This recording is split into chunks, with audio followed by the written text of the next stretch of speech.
కష్టం నుంచి వారిని విడిపించుతున్నందుకు వందనాలు ప్రభు, స్తుతులు స్తోత్రాలు ప్రభు. ఇదిగో తండ్రి, గర్భఫలం లేని వారి కొరకు ప్రార్థన చేస్తూ ఉన్నాం.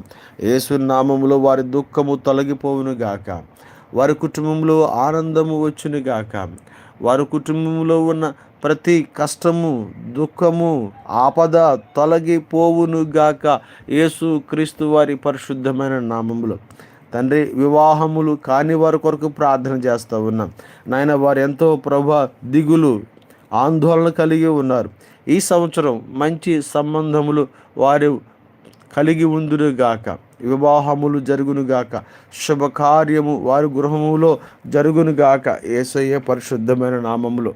నాయనా, మరి ఇల్లు లేని వారి కొరకు ప్రార్థన చేస్తున్నాను. మంచి గృహము లేని వారి కొరకు నాయన యేసు నామములో మంచి గృహములు కట్టుకొనుగాక నాయన. వారికి కష్టములను తొలగించండి, వారి కష్టాలను, వారి